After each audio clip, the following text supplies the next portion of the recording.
Hey guys, Lord Naren White here, the Holy Ghost, the one true God. Back with you with the next video in my series reading The Picture of Dorian Gray by Oscar Wilde. Without further ado, returning to The Picture of Dorian Gray as read by Lord Naren White. But do you approve of it, Harry? Asked Hallward, walking up and down the room and biting his lip. You can't approve of it, really. It is some silly infatuation. I never approve or disapprove of anything now. It is an absurd attitude to take towards life. We are not sent into the world to air our moral prejudices. I never take any notice of what common people say, and I never interfere with what charming people do. If a personality fascinates me, whatever the personality chooses to do is absolutely delightful to me. Dorian Gray falls in love with the beautiful girl who acts Shakespeare and proposes to marry her. Why not? If he wedded Miss Helena, he would be none the less interesting. You know I am not a champion of marriage. The real drawback to marriage is that it makes one unselfish, and unselfish people are colorless. They lack individuality. Still, there are certain temperaments that marriage makes more complex. They retain their egotism and add to it many other egos. They're forced to have more than one life. They become more highly organized. Besides, every experience is of value, and whatever one may say against marriage, it is certainly an experience. I hope that Dorian Gray will make this girl his wife, passionately adore her for 6 months, and then suddenly become fascinated by someone else. He would be a wonderful study. You don't mean all that, Harry. You don't know that. If Dorian Gray's life were spoiled, no one would be sorrier than yourself. You are much better than you pretend to be. Lord Henry laughed. The reason we all like to think so well of others is that we are all afraid for ourselves.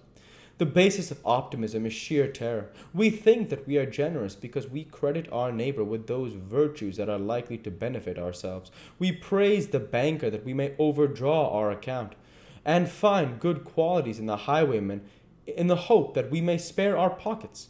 I mean everything that I have said. I have the greatest contempt for optimism, and as for a spoiled life, no life is spoiled but one whose growth is arrested. If you want to mar a nature, you have merely to reform it. But here is Dorian himself. He will tell you more than I can. My dear Harry, my dear Basil, you must both congratulate me, said the boy, throwing off his evening cape with its satin-lined wings, and shaking each of his friends by the hand in turn.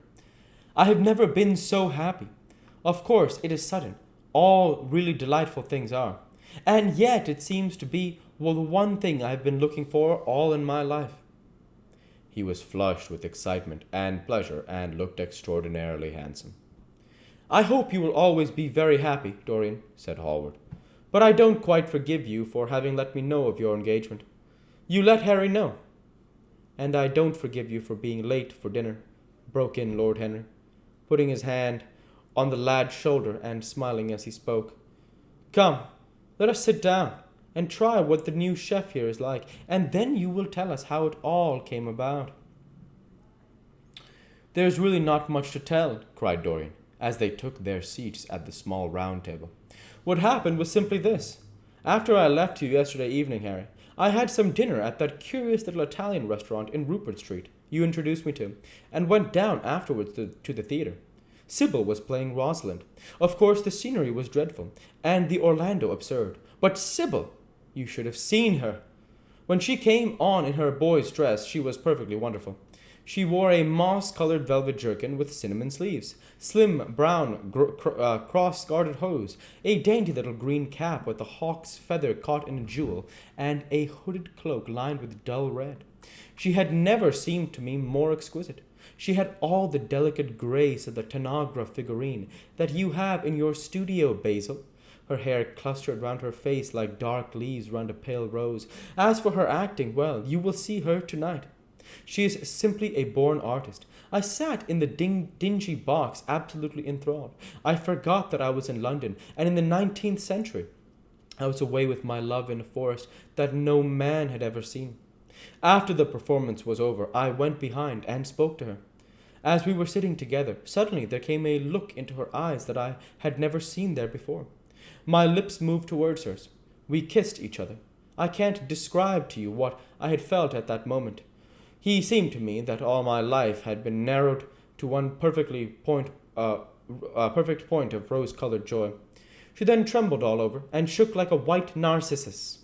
Then she flung herself on her knees and kissed my hands. I feel that I should not tell you all this, but I can't help it. Of course, our engagement is a dead secret. She has not even told her own mother. I don't know what my guardians will say. Lord Radley is said to be furious. I don't care. I shall be of age in less than a year, and then I can do what I like. I have been right, Basil, haven't I? To take my love out of poetry, and to find my wife in Shakespeare's plays? Lips that Shakespeare are taught to have whispered their secret in my ear. I have had the arms of Rosalind around me, and kissed Juliet on the mouth. Yes, Dorian, I suppose you are right, said Hallward slowly. Have you seen her today? Asked Lord Henry. Dorian Gray shook his head. I left her in the forest of Arden. I shall find her in an orchard in Verona. Lord Henry sipped his champagne in a meditative manner. At what point did you mention the word marriage, Dorian? What did she say in answer? Perhaps you forgot all about it. My dear Harry, I did not treat it as a business transaction, and I did not make any formal proposal. I told her that I loved her, and she said she was not worthy to be my wife. Not worthy! Why, the whole world is nothing to me compared to her. Women are wonderfully practical, murmured Lord Henry, much more practical than we are. In situations of that kind, we often forget to say anything about marriage, and they always remind us.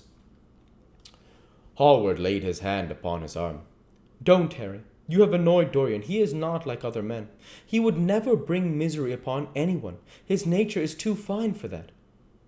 Lord Henry looked up across the table. Dorian is never annoyed with me, he answered. I asked the question for the best reason possible, for the only reason, indeed, that excuses one for asking any question, simple curiosity. I have a theory that it is always the women who propose to us, and not we who propose to the women, except, of course, in middle-class life, but then middle classes are not modern. Dorian Gray laughed and tossed his head. You are quite incorrigible, Harry, but I don't mind. It is impossible to be angry with you. When you see Sybil Vane, you will feel that a man who could wrong her would be a beast without a heart. I cannot understand how anyone can wish to shame what he loves. I love Sybil Vane. I wish to place her on a pedestal of gold, to see the world worship the woman who is mine. What is marriage? An irrevocable vow, and it is an irrevocable vow that I want to take. Her trust makes me faithful. Her belief makes me good. When I am with her, I regret all that you have taught me. I become different from what you have known me to be. I am changed, and the mere touch of Sybil Vane's hand makes me forget you and all your wrong, fascinating, poisonous, delightful theories. You will always like me, Dorian, said Lord Henry. Will you have some coffee, you fellows? Waiter, bring coffee. And fine champagne and some cigarettes. No, don't mind the cigarettes. I have some. Basil, I can't allow you to smoke cigars. You must have a cigarette. A cigarette is the perfect type of a perfect pleasure. It is exquisite, and it leaves one unsatisfied. What more can you want? Yes, Dorian, you will always be fond of me. I represent to you all the sins you have never had the courage to commit. What nonsense you talk, Harry, cried Dorian Gray, lighting his cigarette from a fire-breathing silver dragon that the waiter had placed on the table. Let us go down to the theatre.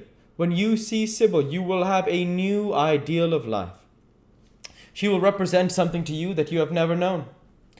I have known everything, said Lord Henry, with a sad look in his eyes, but I am always ready for a new emotion. I am afraid that there is no such thing, for me at any rate. Still, your wonderful girl may thrill me. I love acting. It is so much more real than life. Let us go, Dorian, and you will come with me. I am so sorry, Basil, but there is only room for 2 in the brougham.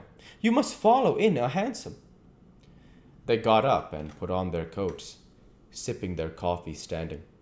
Hallward was silent and preoccupied. There was a gloom over him. He could not bear this marriage, and yet it seemed to him to be better than many other things that might have happened. After a few moments they all passed downstairs. He drove off by himself, as had been arranged, and watched the flashing lights of the little brougham in front of him. A strange sense of loss came over him.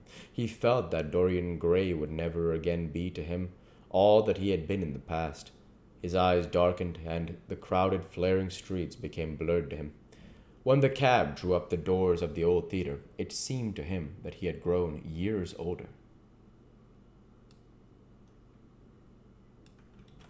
We'll go ahead and stop there for this week. As usual, I want to say thank you for watching, and I hope you enjoyed. Please like, comment, and subscribe, as it greatly helps the channel. Light be with you all. Take care, and thanks again.